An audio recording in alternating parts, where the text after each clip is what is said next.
আসসালামু আলাইকুম।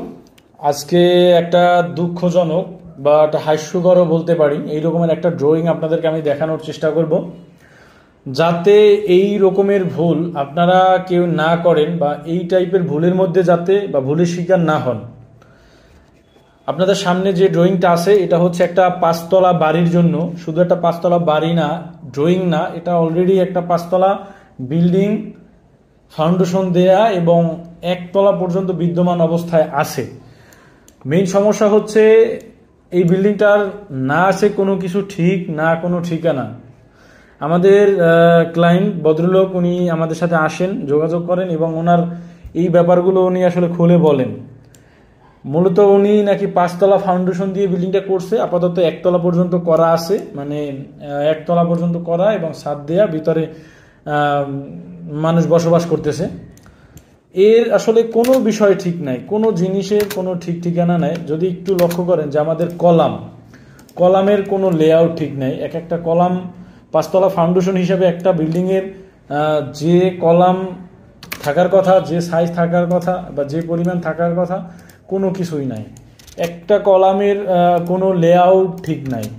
হ্যাঁ, তাও তো মোটামুটি আমরা যতটা চেষ্টা করছি যাতে এই ইউনিটটাকে এইভাবে এই কলামের মধ্যে মিলানো, বাট কোনো ওয়ে নাই। দেখেন একটা কলাম, এই কলামের পজিশন কোন জায়গায়, এই কলামের পজিশন কোন জায়গায়, আবার এত দূর কলাম নাই, এই জায়গায় পজিশন, সকল কিছুই একটা বিশৃঙ্খল অবস্থা।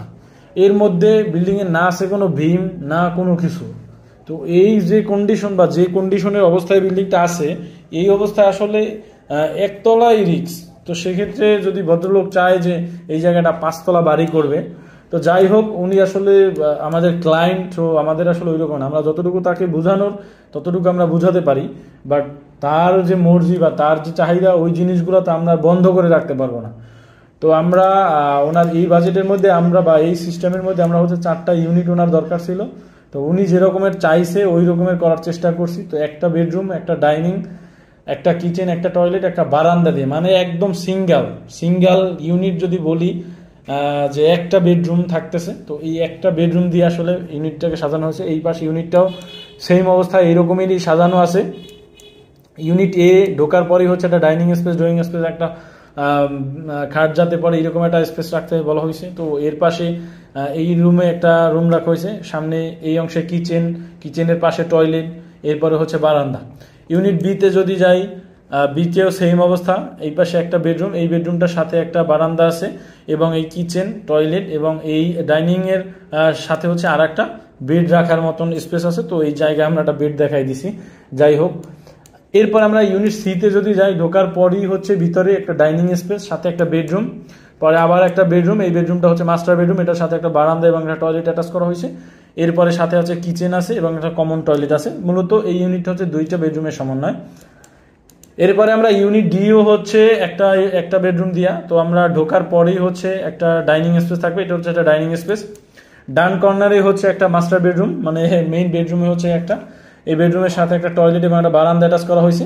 আর এই ডাইনিং এর এই সাথেই হচ্ছে একটা কিচেন এবং আরো একটা টয়লেট রাখা হয়েছে, মানে একটা বাথরুম, মানে একটা হচ্ছে বেডরুম আছে, বাট টয়লেট হচ্ছে 2টা।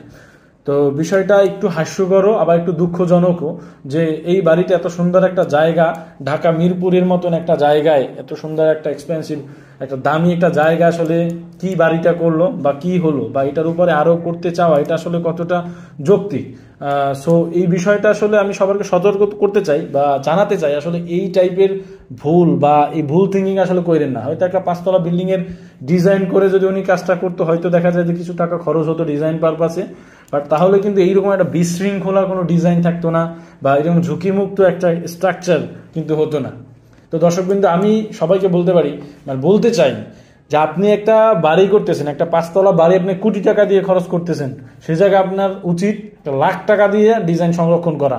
কারণ একটা ডিজাইন হচ্ছে একটা ডিরেকশন, একটা ডিজাইন হচ্ছে যে আপনার কনসেপ্টটা কিভাবে হচ্ছে, টোটাল জিনিসটা কিভাবে হচ্ছে, হ্যাঁ, কোন জায়গায় কতটুকু ম্যাটেরিয়ালস লাগতেছে, সকল কিছু হিসাব নিকাশ, ক্যালকুলেশন, ইকুয়েশন, সকল কিছুর মধ্যে দিয়ে আপনার পরিপেট একটা বিষয়ের উপর দিয়ে আপনি বিল্ডিংটা করতে পারতেছেন। আপনার খরচের লিমিট আপনি জানতে পারতেছেন, কোথায় কতটুকু লাগতেছে, সকল কিছু আপনি জানতে পারতেছেন।